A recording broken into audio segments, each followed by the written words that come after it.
Hey, hey, hey, hi everyone. Halo semuanya, teman-teman, sanak family, sahabat, sekawan, eh,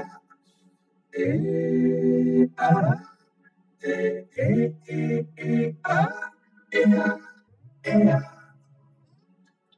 Welcome to and jumpa lagi bersama kami di channel Dora. Apa kabar semuanya? Terima kasih sudah klik video ini. Sehat selalu ya, bahagia selalu, berada dalam lindungan Tuhan. Amin. Untuk yang sedang sakit, semoga segera disembuhkan. Dan yang lagi bersedih, semoga kelak dibahagiakan hatinya. Amin.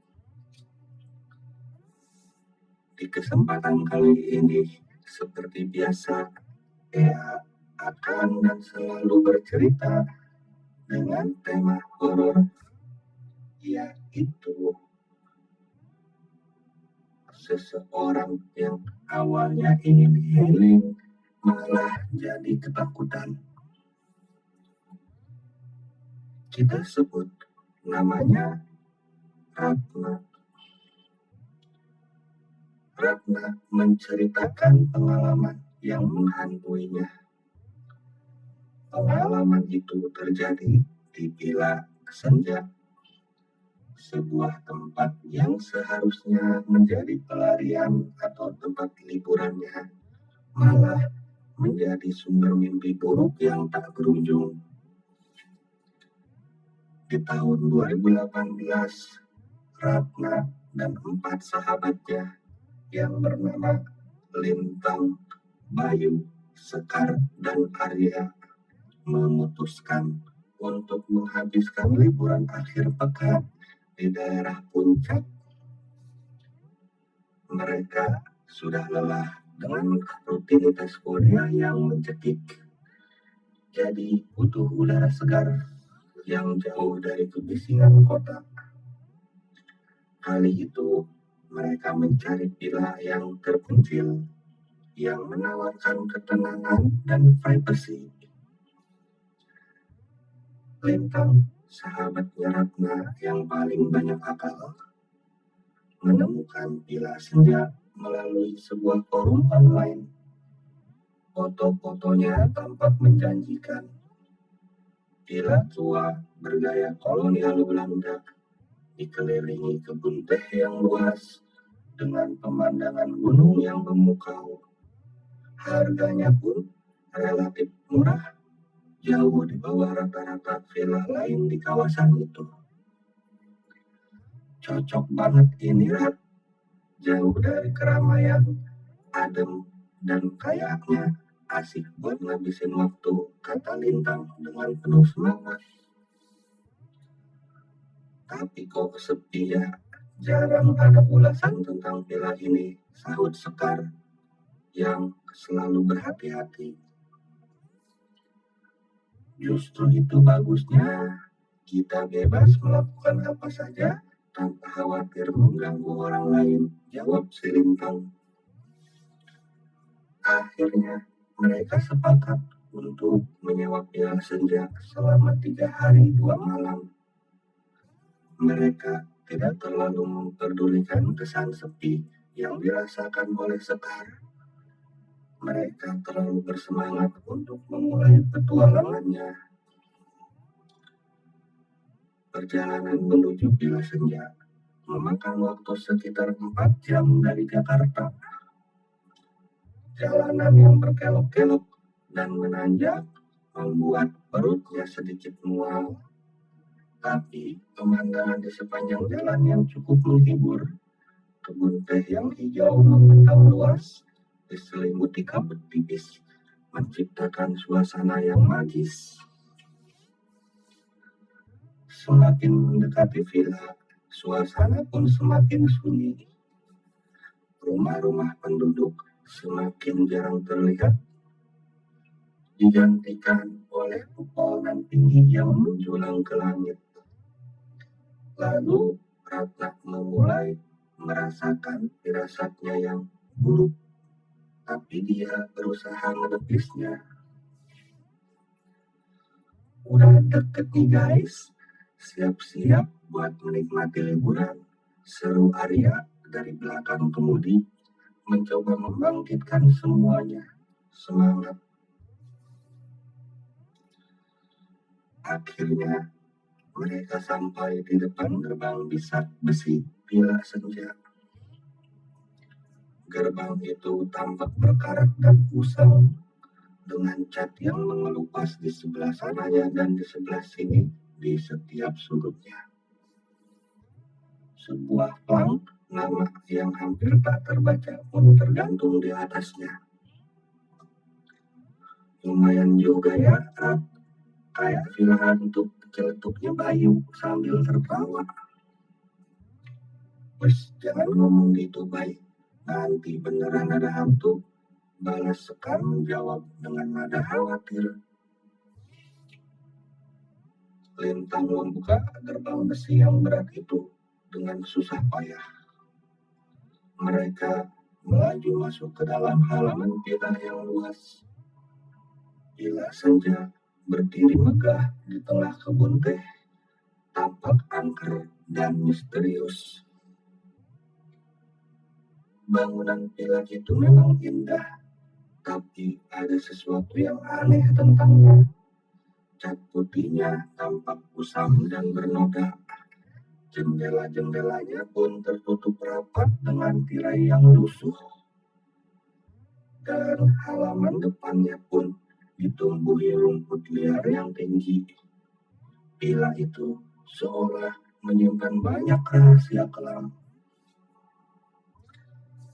Lalu seorang pria tua bernama Pak Usman, penjaga villa, menyambut mereka dengan senyum ramah.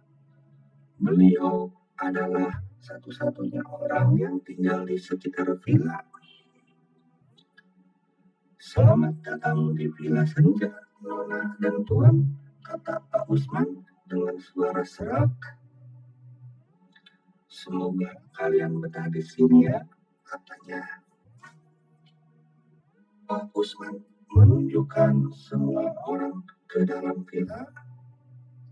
Interiornya tampak kuno dan berdebu, dengan perabotan kayu yang berat dan lukisan-lukisan tua yang tergantung di dinding. Ada aroma apek yang menyengat, seolah villa itu sudah lama tak dihuni. Villa ini memang sudah tua, tapi semua fasilitasnya masih berfungsi dengan baik, kata Pak Usman. Ada 4 kamar tidur, ruang tamu, ruang makan, dapur, dan halaman belakang yang luas. Pak Usman juga mengingatkan ke mereka untuk tidak keluar dari area villa pada malam hari, karena katanya di daerah itu sering rawan pencurian. Lalu setelah Pak Usman pergi, mereka mulai membereskan barang-barang dan menjelajahi villa. Mereka menemukan sebuah perpustakaan kecil yang penuh dengan buku-buku tua. Sebuah ruang musik dengan piano yang berdebu, dan sebuah ruang bawah tanah yang gelap dan lembab. Ruang bawah tanah itu membuat Ratna merinding. Udara di sana terasa dingin dan pengap, dan ada bau tanah yang menyengat. Ratna pun tidak berani masuk lebih jauh karena takut menemukan sesuatu yang menakutkan. Loh, gak usah takut gitu, Rat. Cuma ruang bawah tanah biasa kok, katanya Bayu sambil tertawa. Iya, mungkin dulu dipakai buat nyimpen anggur atau apa kayak gitu, katanya Lintang menimpal. Lalu Ratna mencoba untuk menenangkan diri, tapi perasaan pun tetap tidak nyaman, yang tetap selalu menghantui dalam pikirannya. Kemudian sore harinya, mereka memutuskan untuk berjalan-jalan di sekitar kebun teh. Pemandangan di sana sangat indah dengan hamparan kebun teh yang hijau membentang sejauh mata memandang. Mereka pun menikmati udara segar dan suasana yang tenang. Namun, ketika mereka berjalan lebih jauh, mereka menemukan sebuah makam tua yang tersembunyi di balik pepohonan. Makam itu tampak terbengkalai dan dipenuhi lumut. Loh, ini makam siapa ya? Tanya Sekar dengan nada penasaran. Mungkin makam pemilik villa dulu, jawabnya Arya. Lalu mereka memperhatikan nama yang terukir di batu nisan. Nama itu adalah Raden Surya Atmaja dan tanggal kematiannya di tahun 1949. Raden Surya Atmaja, nama yang aneh, gumamnya di dalam hati. Mereka tidak tahu siapa Raden Surya Atmaja, tapi makam itu membuat mereka merasa tidak nyaman. Mereka memutuskan untuk kembali ke villa sebelum hari semakin gelap. Malam itu, mereka berkumpul di ruang tamu, bermain kartu, dan bercerita-cerita. Suasana terasa hangat dan akrab, tapi tiba-tiba lampu villa mati. Aduh, mati lampu, kata Sekar seraya dengan rasa paniknya. Tenang Sekar, gue ambil senter, katanya Bayu. Lalu Bayu mencari senter di dapur. Sementara mereka menunggu dengan cemas. Lalu tiba-tiba mereka mendengar suara langkah kaki di lantai atas. Suara apa itu? Tanya Lintang dengan nada berbisik. Oh, mungkin Pak Usman datang memeriksa, jawabnya Arya. Tapi suara langkah kaki itu semakin mendekat dan semakin menjelas. Mereka merasa ada sesuatu yang aneh. Gue rasa itu bukan Pak Usman, katanya Bayu setelah mengambil senternya di dapur. Lalu mereka menyalakan senter dan mengarahkannya ke arah tangga. Tapi tidak ada siapa-siapa di sana. Nah, siapa tadi? Tanya Sekar dengan suara gemetar. Gak tahu, jawabnya Ratna. Tapi gue yakin ada sesuatu di villa ini, katanya. Lalu mereka memutuskan untuk tetap bersama dan tidak berpisah. Mereka duduk berpelukan di ruang tamu, menunggu sampai lampu menyala kembali. Namun malam itu mereka tidak bisa tidur. Mereka terus dihantui oleh suara-suara aneh dan perasaan yang tidak nyaman. Lalu Ratna merasa ada mata yang mengawasi mereka dari kegelapan. Lalu keesokan harinya, mereka bangun dengan perasaan lelah dan ketakutan. Mereka memutuskan untuk mencari tahu apa yang sebenarnya terjadi di villa itu. Mereka bertanya kepada Pak Usman tentang sejarah villa itu. Lalu Pak Usman menceritakan bahwa villa Senja dulunya milik seorang bangsawan yang bernama Raden Surya Atmaja. Raden Surya Atmaja adalah seorang pria yang kaya dan berkuasa, tapi juga dikenal sebagai orang yang kejam dan bengis. Raden Surya Atmaja punya banyak musuh. Konon beliau meninggal karena dibunuh oleh salah satu musuhnya, katanya Pak Usman. Pak Usman juga menceritakan bahwa setelah kematian Raden Surya Atmaja, villa itu ditinggalkan begitu saja.